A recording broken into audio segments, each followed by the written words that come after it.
Salut! Et voilà, petite vidéo comme promis pour regarder quelques photos de la voiture au moment où je l'ai récupérée, comme ça m'a été souvent demandé. Les gens voudraient savoir à quoi elle ressemblait en fait avant que je la restaure.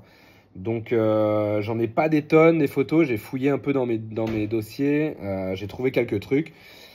Donc je vais vous montrer. Et du coup, allez, c'est parti, on va regarder ça un petit peu ensemble. Donc on peut voir ici qu'il y a la voiture est sur le plateau, je l'avais récupérée à Rennes. Elle marchait pas du tout, elle démarrait même pas, donc hop, direct sur le plateau, on pose pas de questions. On peut déjà voir ici que la carrosserie était bien flinguée partout. La voiture avait été quand même très mal entretenue, très mal entreposée, enfin bon bref, la totale quoi.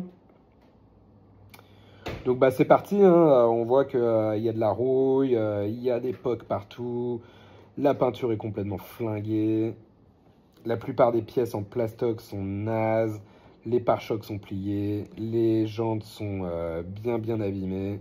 Vous voyez l'intérieur ici, on voit la rouille à l'intérieur du coffre.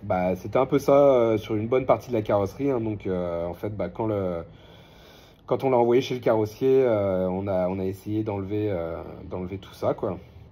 Et voilà le fameux moteur. Le fameux moteur donc, qui ne démarrait pas et dont toute la plupart des pièces annexes étaient bien flinguées. Carbu, alternateur, allumage, bobine, pompe à essence, bref. On a presque tout changé, honnêtement. Il n'y avait plus grand-chose de... Même si j'ai toujours essayé pour chaque pièce de vérifier si elle n'était pas encore en état de marche. La plupart du temps, ça marchouillait un certain temps et j'avais très vite une emmerde. Donc assez rapidement, je préférais mettre une pièce neuve. Surtout que franchement, les pièces neuves pour ce genre de bagnole se trouvent quand même assez facilement. Donc ça valait pas la peine de se faire chier, quoi. Donc voilà, on voit bien quand même que la bagnole était quand même en très mauvais état. Voilà. Le moteur, le berceau moteur bien flingué. Allez, c'est parti, on démonte. Donc ouais, on voit bien ici là, le moteur bien dégueulasse. Et ici, on voit le moteur quelques mois après. Donc là, on a fait une petite ellipse dans le temps. Le moteur qui sort tout juste de son réalisage et qui a été repeint dans ce magnifique jaune qui signifie que c'est un modèle de 1000 cm3. La culasse, même chose. Hop, la voiture sort chez le carrossier. Donc on voit là, la carrosserie est nickel. La rouille a disparu. Tout a été bien refait.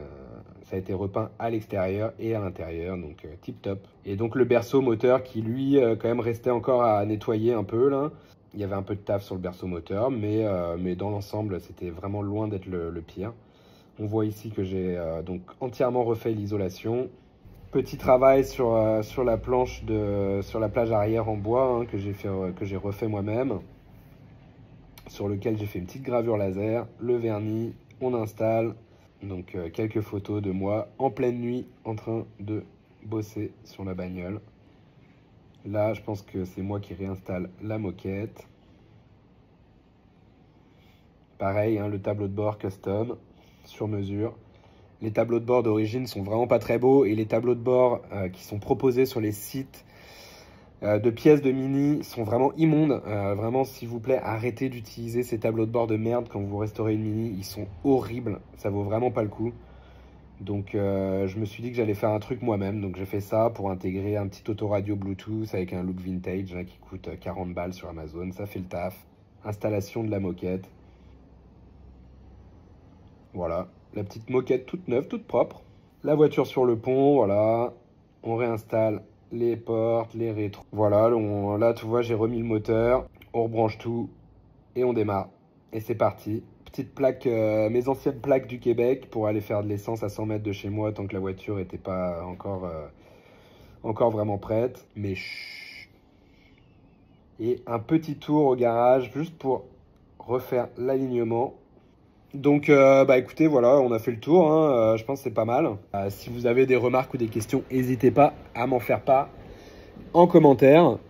On se revoit bientôt pour peut-être une petite vidéo sur l'histoire de la Mini, si vraiment je me sauce à le faire, parce que ça prend un temps de dingue. J'espère pouvoir me pencher un petit peu sur ce projet là.